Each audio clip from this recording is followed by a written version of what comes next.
Good morning, everybody. Welcome back to Haywire Homestead. I've done a video like this before. However, I thought I would redo it again and just show everybody what I have in my goat kidding kit, since kidding season will be here very quickly. And I also added a couple of things. So the first thing I have here is a big jug of blackstrap molasses. I pick it up relatively inexpensively at the Amish store.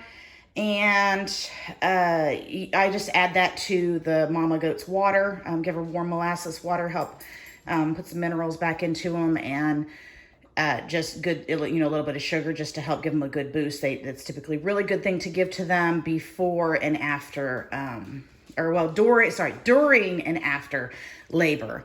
Lots of towels.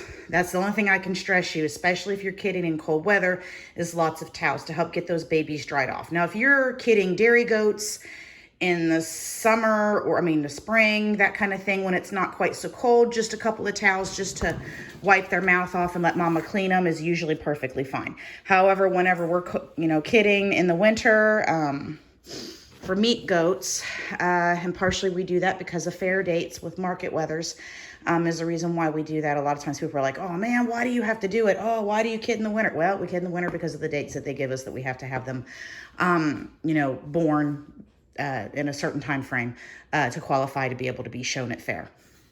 So we have lots of towels. All right. Next thing I have is a heating pad. Something I don't have right here is I actually have a small compact pet dryer that I purchased online.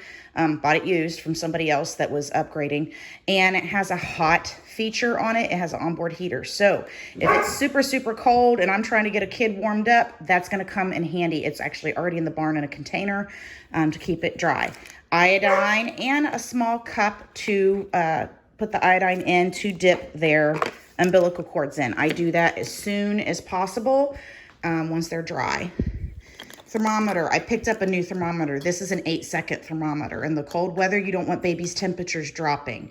So a thermometer is really important. More so if you're noticing the baby's acting sluggish, which could mean there's a temperature issue. Typically, if they're up bouncing around already, you don't have to worry about their temp. And it's very important to note, a goat's temperature is normal between 101 and 103.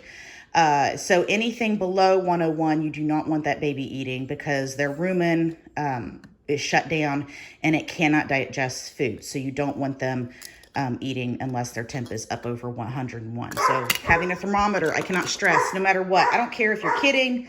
You've got, hang on a second. Okay, where were we? Okay, towels, heating pad. This actually saved a baby goat's life last year. I had a doe kid at night. It was -17 wind chill. She was in the barn, draft free, plenty of hay or straw, and the first baby that was born, she had him pretty well cleaned off, but his temperature wound up dropping. He wandered away from her and his temp dropped. So I wound up sitting in my truck. Thank goodness my truck has a power a plug outlet with the heating pad on him to get his temperature back up. So that definitely saved him. Dental floss. Dental floss is just something, a just in case thing. If you've got a cord, umbilical cord, it's bleeding a little bit more than it should be, and you need to tie it off, you can tie it off. You can also use it to tie it off and trim them if the cord is really long and dragging the ground. You do not want to trim the cord unless you absolutely have to, which would be if it's dragging the ground and they could step on it, that kind of thing. So dental floss, I haven't had to use it yet. I have exam gloves, a couple packs of those. I have lubricant in case I need to go in and assist a doe. I have not had to do that yet. Thank goodness. They've been able to do it on their own. These are more for me than them, just wet wipes to wipe my hands off.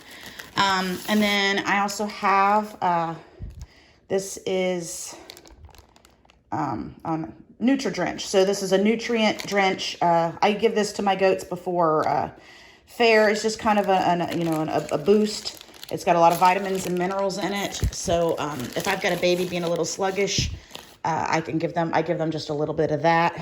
And then the other thing that I got new this year is a scale.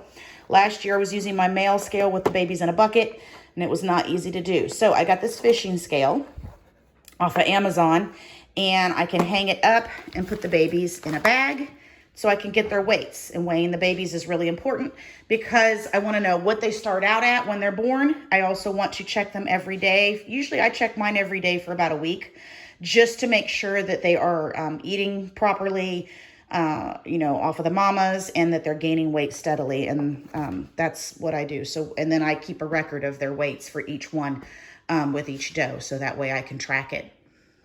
And that's pretty much it. That is my kidding kit. It's super simple, super easy. I prefer not, I mean, less is more in my opinion. Yeah, I could have tubes if I needed to tube feed a baby. There's a lot of other things I could put in here. You know, the tube for that, I could, you know, have, there's a small,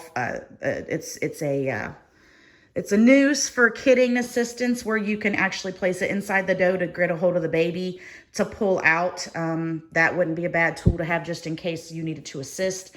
But I don't have one of those. I'm sure I could come up with something if I absolutely had to. I already have antibiotics on hand if I needed to go in and assist a doe, then I would need to administer antibiotics afterwards. And, you know, I just have some of those things in my general first aid kit. So some things that are already in the first aid kit for emergencies and those kind of things are not in my kidding kit. They're two separate things, but some of those things could be used here as well. But this is pretty much what I do. I just pack it all up inside of this little bin here with the exception of the molasses, and I just carry it to the barn with me when I've got a doe in labor. That's it, guys. Thanks.